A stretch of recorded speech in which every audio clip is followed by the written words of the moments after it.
আমি মানুষ হইয়া জন্ম লইয়া মানুষের করিলাম কি?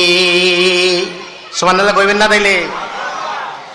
আমি মানুষ হইয়া ভবেতে আসিয়া মানুষের করিলাম কি? আমি নবী না চিনিলাম কি যে ভুল করিলাম, আমি নবী না চিনিলাম কি যে ভুল করিলাম, বর্ষে ডালিলাম ঘি মানুষের করিলাম কি? আমি মানুষ হইয়া ভবেতে আসিয়া মানুষের করিলাম কি? কি কথা ঠিক নাকি বলেন তো দেখি? আপনি কি করলেন ভবে এসে মানুষ হইয়া? মানুষের কি করলেন? মানুষের কি করলেন? এ চলো পাকিবে দন্ত পরিবে, সম্বল হবে মোর লাঠি। একেশ পাখিবে দন্ত পরিবে, সম্বল হবে মোর লাঠি। তখন পুত্র পরিজন সকলে বলিবে, এ জঞ্জাল মরিলে বাঁচি। কি বলবে কি বলবে না? বলেন, হাতের চুল পাকবে না? কি চুল পাকবে না? দাঁত পড়বে না? ভাই, এই জন্য এই দুনিয়াতে আপনি মানুষ হয়ে আসলেন, মানুষের কি করলেন? মানুষের কি করলেন আপনি? মানুষের কি করলেন? এই জন্য এই দুনিয়াতে যতদিন বাঁচবেন মানুষের হয়ে বাঁচেন, মানুষ হয়ে বাঁচার চেষ্টা করেন। মানুষ হয়ে যদি বাঁচার চেষ্টা করেন তো আল্লাহ রাব্বুল আলামিন যে আয়াতটি আমি পূর্বে তিলাওয়াত করলাম, আবার বলি, লাকাদ খলাকনাল ইনসানা ফি আহসানি তাকওয়িম, লাকাদ খলাকনাল ইনসানা ফি আহসানি তাকওয়িম। নিশ্চয়ই আল্লাহ রাব্বুল আলামিন মানুষকে অতি উত্তম সূরাতে তৈরি করেছেন। জোরে বলি সুবহানাল্লাহি বিহামদি। আল্লাহর নবী বলেন, হে পৃথিবীর মানব সম্প্রদায়, মানুষ হয়ে জন্ম নিয়েছো তুমি। আল্লাহ রাব্বুল আলামিন প্রতিটা মানুষকে ফিতরাতে ইসলামের উপরে জন্ম দিয়েছেন। সে হোক নারী, সে হোক পুরুষ, ফিতরাতে ইসলামের উপরে জন্ম দিয়েছেন। আর এই মানুষগুলো যদি ফিতরাতে ইসলামের উপরে যদি মৃত্যুবরণ না করে, মৃত্যুর আগে যদি ঈমান হারা হয়ে যায়, মৃত্যুর আগে যদি পথভ্রষ্ট হয়ে যায়, তো এই মানুষের স্থানগুলো হবে জাহান্নামে। আর বান্দা যদি সঠিক পথে থেকে যদি মৃত্যুবরণ করে, আল্লাহ রাব্বুল আলামিন এই বান্দাকে অবশ্যই নাজাত দিয়ে দিবে। যদি বলি সুবহানাল্লাহ, আল্লাহ রাব্বুল আলামিন এই বান্দাদেরকে নাজাত দিয়ে দিবে যদি বান্দা সঠিক পথে যদি মৃত্যুবরণ করে, সঠিক পথে যদি মৃত্যুবরণ করে। কিন্তু মরণের চিন্তা, যে কথাগুলো পূর্বে বলেছিলাম, মরণের চিন্তা আজকে আমাদের অন্তর থেকে একেবারেই উঠে গেছে। মরণের চিন্তা আজকে আমাদের অন্তর থেকে একেবারেই উঠে গেছে।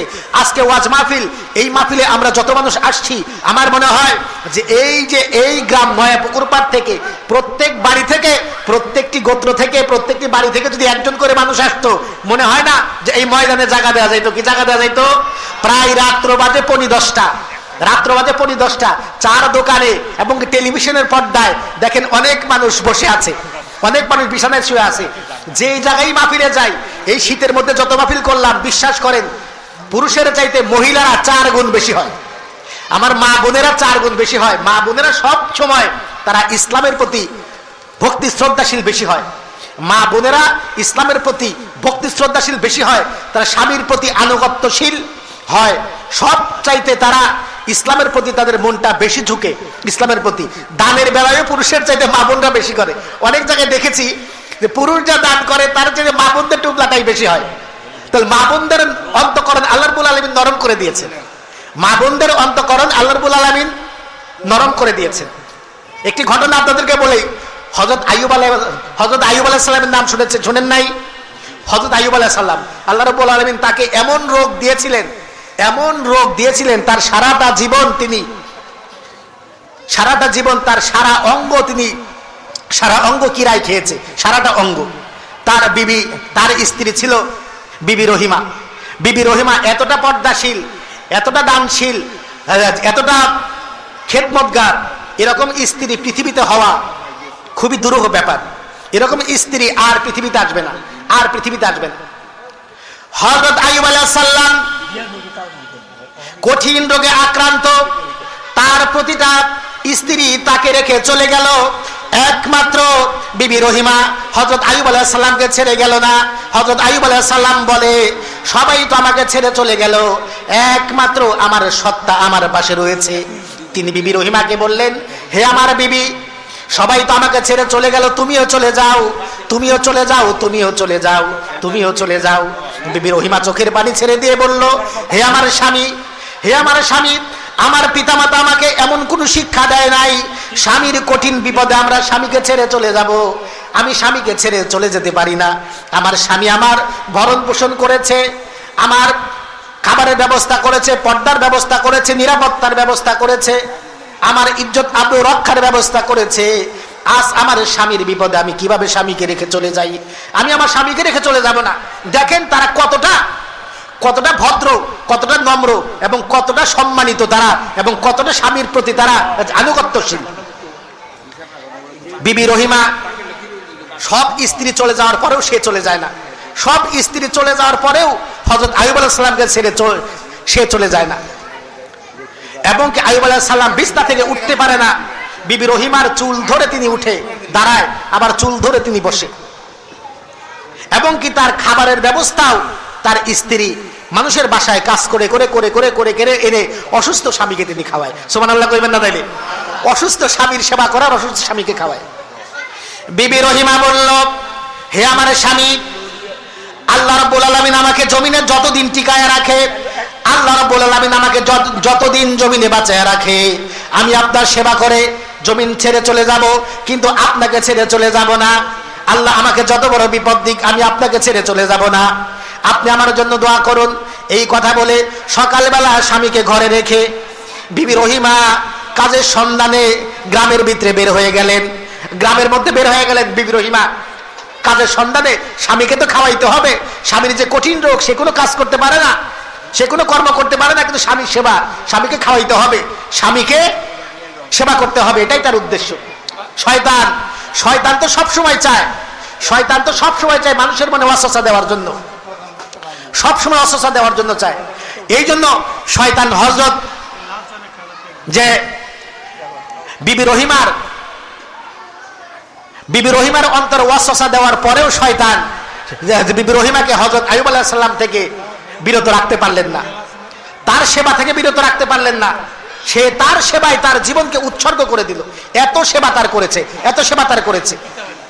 গ্রামের ভিতরে বের হওয়ার পরে যখন তার কোনো কাজ খুঁজে পায় না, সন্ধ্যাবেলা বাসায় ফিরে যাবে, স্বামীর জন্য কিছু খাবার নিয়ে যাবে, স্বামীর জন্য কিছু আহার নিয়ে যাবে, কোনো আহারের ব্যবস্থা করতে পারে নাই। ওইদিকে শয়তান মানুষের সুরাত ধরে বিবি রহিমার কাছে আসলেন আর বললেন, আমার বাসায় কোনো কাজ নাই, তো আমি তোমাকে কিছু খাবার তোমাকে দিতে পারি, যদি তোমার চুল যদি তুমি আমার কাছে বিক্রি করে দাও।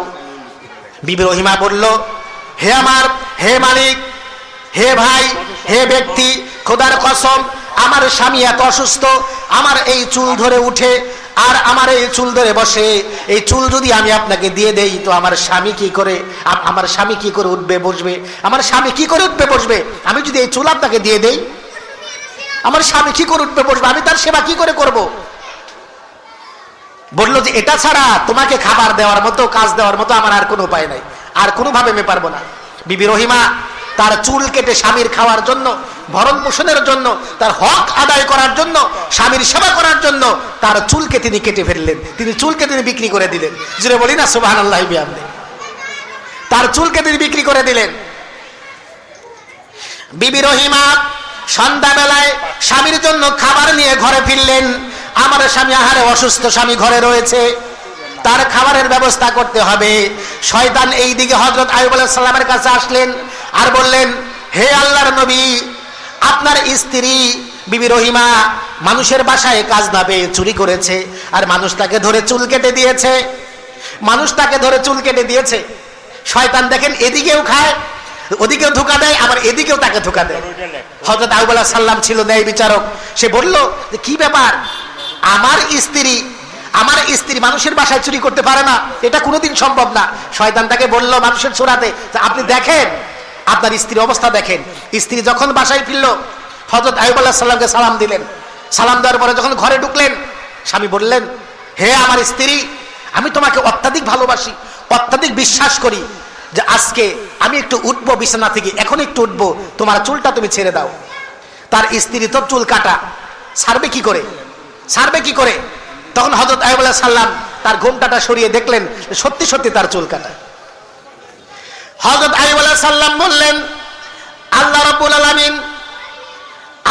আলামিন আমাকে হারাম জিনিস ভক্ষণ করা থেকে বিরত রেখেছেন। তুমি আমার জন্য, তুমি খাবারের জন্য চুরি করেছো, তুমি খাবারের জন্য চুরি করেছো। আমি তোমার এই খাবার গ্রহণ করব না। তুমি আমার বাসা থেকে বের হয়ে যাও, না হয় আমিই চলে যাব, না হয় আমি চলে যাব। তুমি চলে যাও, না হয় আমি চলে যাব, কিন্তু আমি এই হারাম খাবার খাবো না। কিন্তু হযরতে বিবি খাদিজা তার মনের কথাটা তার স্বামীকে বলতেও পারে না যে আমি চুল বিক্রি করেছি। হযরত আইয়ুব আলাইহিস সালাম মনের দুঃখে আল্লাহর কাছে দোয়া করলেন, হে আমার সত্তা, আপনি আমাকে এমন কোন কঠিন পরীক্ষায় ফেললেন, আমার সকল স্ত্রী আমাকে ছেড়ে চলে গিয়েছে, যদি এই স্ত্রীটাও যদি চলে যেত আমি সবচেয়ে খুশি হতাম, তারপরেও আমি এই হারাম জিনিস ভক্ষণ করব না। এই কথা বলে আইয়ুব আলাইহিস সালাম আস্তে আস্তে হামাগুড়ি দিয়ে তার বাসা থেকে বের হয়ে গেলেন। বিবি রহিমা বাসার সামনে বসে চোখের পানি ছেড়ে দিয়ে আল্লাহর কাছে বলতে লাগলেন, হে আমার সত্তা, হে আমার দ্রষ্টা, আমি আমার স্বামীর খেদমতের জন্য, স্বামীর হক আদায় করার জন্য, আমি আমার স্বামীর খেদমতের জন্য, হক আদায় করার জন্য চুল বিক্রি করে দিয়েছি।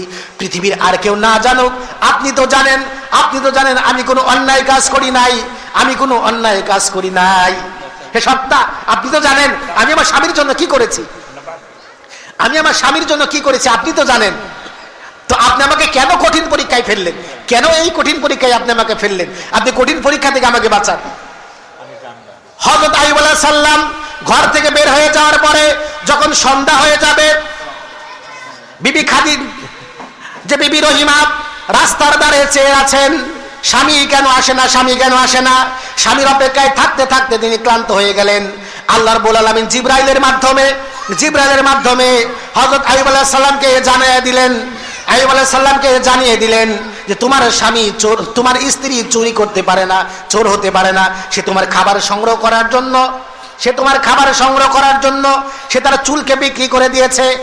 আল্লাহর দরবারে হযরত আইয়ুব আলাইহিস সালাম দুই হাত তুলে দোয়া করলেন, হে আল্লাহ রাব্বুল আলামিন, আমি আমার স্ত্রীকে ভুল বুঝেছি, আপনি আমার এই ভুলটি ক্ষমা করে দিন, আপনি আমার এই অন্যায়টি ক্ষমা করে দিন। আল্লাহর কাছে দোয়া করতে লাগলেন আর বলেন, হে সত্তা, হে আমার দ্রষ্টা, আপনি গোটা পৃথিবীর মানব জাতির জন্য, গোটা পৃথিবীর মানুষের জন্য এইরকম নেককার, এইরকম উত্তম, এইরকম সচ্চরিত্রবান, এইরকম সেবা করা, এইরকম মনোভাবওয়ালা, এরকম স্বামীর খেদমতগার স্ত্রী আপনি প্রত্যেকটা মানুষের ঘরে আপনি দেন। এমন স্ত্রী যদি মানুষের ঘরে থাকে, অবশ্যই সেই ঘরটা জান্নাতে পরিণত হবে। জোরে বলি সুবহানাল্লাহি বিহামদিহি। সম্মানিত উপস্থিতি, এই জন্য এই দুনিয়াতে ফিতনাবাজের মধ্যে সবচাইতে বড় ফিতনাবাজ হচ্ছে শয়তান। সবচাইতে বড় ফিতনাবাজ শয়তান। আল্লাহ রাব্বুল আলামিন এদের সম্পর্কে কোরআনে বলেছে, আর এদের দল, এই ফিতনাবাজদের দল আমাদের মধ্যে, এই জমিনের মধ্যে আছে, এখনো আমাদের মানুষের মধ্যে অনেকে বিরাজমান। আল্লাহ কোরআনের মধ্যে বলেছেন, আল ফিতনাতু আশাদ্দু মিনাল কতলি, ফিতনা সৃষ্টি করা হত্যার চাইতে জঘন্যতম অপরাধ।